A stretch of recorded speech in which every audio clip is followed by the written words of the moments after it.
Before you listen to this vignette, please be aware that I will not spare you from dark topics. I wrote the vignette and it was possibly the worst moment of my life. That was the deepest I've ever fallen into my depression thus far. I also talk in depth about family death, as well as drug addiction and overdosing. This vignette is in dedication to its memory and its lasting impact on me. I'm proud to say I'm currently making a steady recovery and I'm happier. Kray helped me cope while my mind was darting from place to place in the worst case scenarios. Black Kray made me feel like I was not alone in this mental war. Was not. He went through similar things, as depicted in some of the songs. I wrote the majority of this vignette on January 5th, 2023. You can see my Kray scribbles on it if you choose to search. Please respect this piece of literature I created in honor of the healing process of his music. This following vignette is also part of a series of vignettes I'm currently writing for a school year-long project to graduate high school. It's a senior project assignment, and the topic I chose is depression. Please wish me luck in the presentation part, for I'm not the best public speaker. Luckily, I got a good grade. um, but yeah, I'm going to shout out everyone that reads this vignette via their last fem names as a thank you vignette. That'll be at the end of this video. I have no idea if I'm going to publish this video vignette in the future, so please let me know if you do or do not want your last fem name to be shown in my work. Too late. I would appreciate it if you would give me feedback in some way. Suggestions are on if you would like to comment. That was specifically for the Google Doc, but you can also leave a comment and I'll read it, definitely. And with that out of the way, please enjoy. Black Kray, aka Sick Boy Rari, aka Persian Cell Phone Prince, is my favorite artist right now. I got into him back in January of 2022, but I didn't look deep into his art until recently. This horrible state I'm currently trapped in has allowed me to realize Kray's greatness further. It all began with Iced Out Castles getting suggested to me by the algorithm. I love the Yoshi sample and the ethereal sounding production. Then I dug deep into his discography, not the Sick Boy Rari side though, at the time. I love Sick Boy Rari though. Then I realized he's a drinking collaborator too. Drinking is a group that shares a similar fate with Black Kray in terms of my personal experience with them and their music. I've always been a strong advocate for how Sea of Dove is a masterpiece that highlights how topics that should be dark, bleak, and disturbing are often brushed and ignored by the masses when paired with nice production and transient vocal performances. A lot of his most recurring lyrics are given newer context on this project. I love when that happens in the world of artists' art. I hate when art is treated in such a trivial way, though. Can we just think and properly digest art in a way to get a deeper understanding instead of treating it as simple-minded entertainment? Some people complain about artists like Kray about them not being lyrically substantive and then forget about how insanely harrowing 5130's lyrics are without needing 1,000 words to explain himself. Less is more sometimes. You saw Kray speak with his ghost slugs and thought he was high when he was actually screaming for help. You're part of the problem when it comes to people's fear of personal expression. You see unique, abstract, left field artistry and talk it down because it's not traditional or tangible enough for your superior taste. And I love lyrical hip hop. MF Doom, Lupe Fiasco, and Billy Woods all have lyrics that live rent free in my head. Big Mike is one of my favorite rappers ever, and he said Atrophy on his latest album. But lyrical isn't the only style of hip hop there is. There's so much art to enjoy if you let go of your ridiculous and unrealistic standards. Can you please just be supportive of innovation when you see it? Allow to have fun and experience messages in unconventional ways. Sometimes need to unconventionally shift your perspective to be more accommodating of this greatness. It isn't as straightforward to digest as lyrical hip hop, but this needs more time and patience to appreciate at a deeper level. It took me a while, but I'm finally glad I saw the light and established a deeper love of Black Kray's work. It only took me hitting rock bottom and really needing to cry to get here. I was crying my frail heart out to his music in my bed at around midnight of January 5th, 2023. Lip syncing the majority of Princess Cuts My Wrist while staring into the quiet neighborhood outside my window and hearing Blade's verse on Seven Roses Broke Me. Or Blade. Those songs are two of my favorites in his discography for good reasons. I feel like only his music encapsulates the essence of how I feel sometimes. We live in different states, were born in different years, and had different upbringings. But isn't it beautiful how, despite this, a singular mental illness can connect people via art? I think it's beautiful. I think he's been where I am right now. He was even so kind as to leave notes on his experiences in the form of music. I'm listening to the notes as I cry and write these vignettes. I lost my only access to help due to my pettiness about seeing my therapist online while holed up in my room being unable to talk about her without censoring things. Just get the Gucci speedboats helped me feel a little better about myself in that regard. I used to think it was funny how drastic Kray's normal and therapist voices sound, but now I'm at ease knowing that I'm not the only one who finds therapy not to click.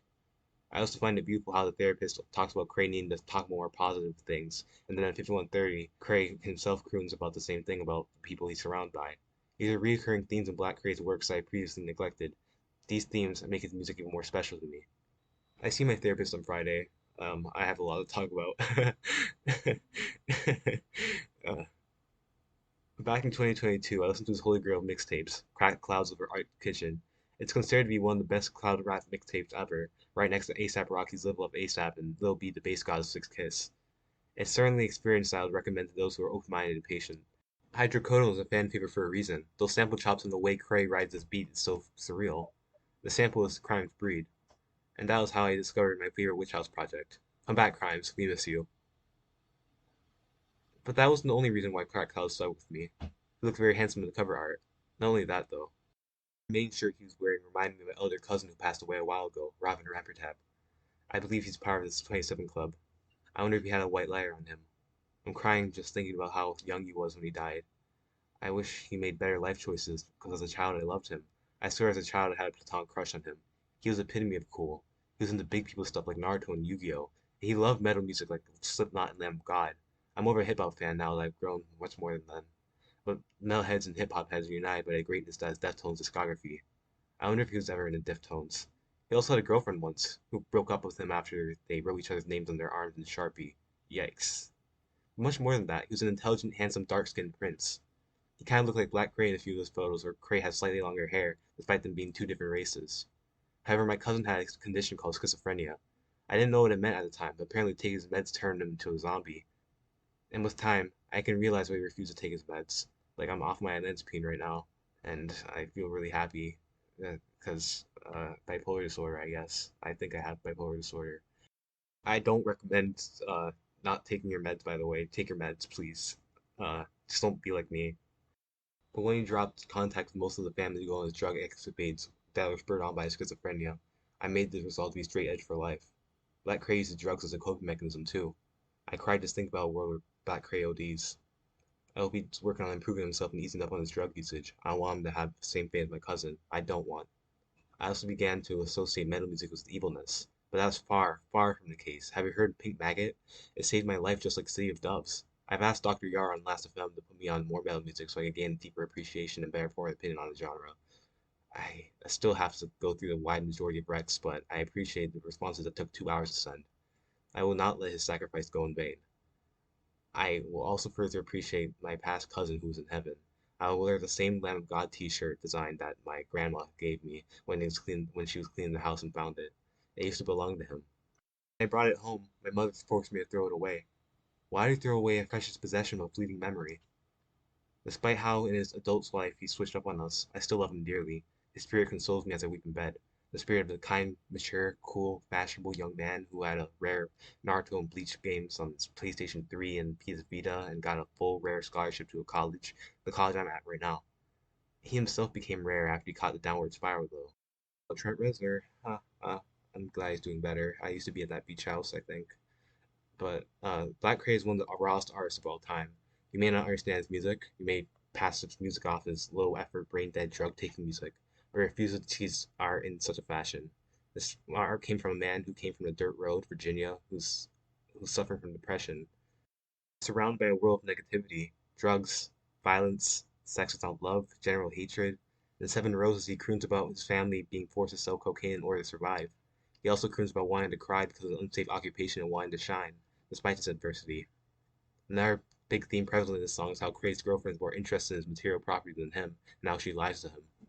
In Shorty's 13 on a Block, Kray talks about drug dealers who aren't even out of middle school and high school dealing drugs in order to keep their families financially afloat, as well as advice on materialism and chasing money as a coping mechanism. You can't tell me anything. This is art. It taught me about how desensitized many are to the topic of drug dealing to make money. Other artists brag about it and encourage listeners to think it's cool. Kray advocates that this is a gigantic issue prevalent in modern America that affects him and so many others on the personal and psychological levels. Artists like Kray are simply expressing what their lives are like. I don't think he's attempting to glorify it. Some of his fans might not see this side of him, though. They might think he's a plain depressed guy who thinks that anything purple is lean colored. I really am disturbed by that. Music helps him cope. Fashion helps him cope. Femininity helps him cope. And unfortunately, drugs, sex, and greed help him cope. All according to his music. I want Black Kray to improve. I want to see him happier. I don't even know Black Kray personally, but as a fan of his music, I want to see him in a healthier mindset. I want to see the world in a healthier mindset. And although I'm so far away from that ideal when it comes to myself, Kray's music is helping me cope. On the midnight of the 5th of January 2023, I cried the most I've had in my entire life. I was in bed and so tired of negativity in the house I live in. Black Kray was playing in the background while I mourned for the death of love. Until I get better, thank you so much for being yourself, Black Kray. I hope you get your 7 roses from the music industry eventually. We will advocate for your inclusion in the Rock and Roll Hall of Fame as a Prince of Leftico. Even if we're not successful in that, spreading your music with others is always a good thing. I hate gatekeeping. Gatekeeping sucks. I'm sorry. I'm sorry. Then you can truly shine as an artist, as some of your new fans will also realize your true greatness. Before then, I would love for you to shine as a human being, illuminate your community, your world, and inspire us all. 7 roses for you, from the heart. I don't know if you know Homestuck, but I'm a harp aspect player. But yeah, in my study, I'll inherit the title of Gothmoney Crown Princess in your name. I'll wear black nail polish and bump your music in school in your honor. My nail polish is chipping off right now, but I'll paint it back, don't worry. Thank you for saving my life, Ryder O'Neil. Have a good night. Still struggling, still shining. That was my valedictorian quote. I